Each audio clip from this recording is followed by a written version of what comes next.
రమ్మని పొమ్మను నిలబెట్టద్దు పొమ్మను స్పీడ్గా పొమ్మను పొమ్మను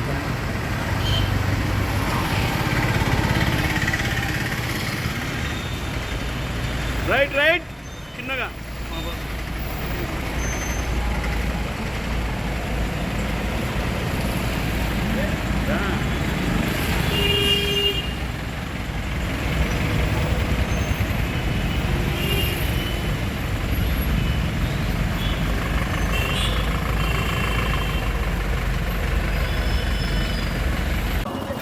ఈరోజు స్వర్గీయ దివంగత ముఖ్యమంత్రి రాజశేఖర రెడ్డి గారి కుమార్తె షర్మిల గారు మొదటి మహిళగా పిసిసి అధ్యక్షురాలుగా పదవి ప్రమాణం చేసిన తర్వాత అనంతపురానికి ఇచ్చేస్తున్నారు.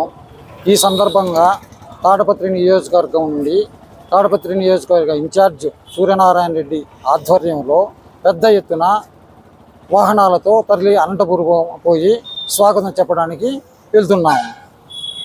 ఇప్పుడు షర్మిల గారు పదవి చేపట్టిన వెంటనే ఒక అడుగు పడింది. ఒక అడుగు పడితేనే కాంగ్రెస్ పూర్వ వైభవం చేరుకుంటుందని మేము ఆశిస్తున్నాము. ఇంకా ఆమె 100 అడుగులు వేస్తే కాంగ్రెస్ పార్టీ ఆంధ్రప్రదేశ్లో ప్రభుత్వం చేపట్టగలదు అనే నమ్మకం మాకుంది.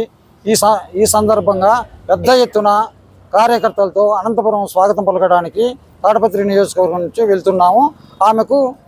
ఆమె పదవీ కాలం చాలా సక్సెస్ఫుల్గా చేస్తుందని మేము నమ్ముతున్నాము. ఖచ్చితంగా బలపడుతుంది. ఎందుకంటే తెలంగాణలో రేవంత్ రెడ్డి ఆధ్వర్యంలో ఎలా కాంగ్రెస్ గవర్నమెంట్ వచ్చిందో పక్కన కర్ణాటకలో కూడా కాంగ్రెస్ గవర్నమెంట్ ఎలా చేపట్టిందో ఆంధ్రాలో కూడా త్వరలోనే కాంగ్రెస్ ప్రభుత్వం ఏర్పాటు అవుతుందని మేము నమ్ముతున్నాము. ఖచ్చితంగా వస్తుంది కూడా. రాష్ట్రాలు నియోజకవర్గ ఇన్ఛార్జీలకే టికెట్ కన్ఫర్మ్ అవుతుంది. అది అధిష్టానం నిర్ణయంలో కూడా కొన్ని ఉంటాయి. గెలిచే నమ్మకం ఉంది. పెద్ద ఎత్తున కూడా కాంగ్రెస్ వైపు చూస్తూ ఉన్నారు. ఇప్పుడు కొన్ని పరిపాలనలు చూస్తున్నారు. తెలుగుదేశం చూసినారు, ఇంకా వైఎస్ఆర్ పార్టీ చూసినారు. రాబో కాలంలో కాంగ్రెస్ పార్టీ పూర్వం ఇందిరాగాంధీ గారి పరిపాలనను జ్ఞప్తికి తెచ్చుకుంటూ ఆ అమ్మ పరిపాలన కావాలని దళితులు ముస్లిమ్స్ చాలా ఆదరిస్తున్నారు పార్టీని.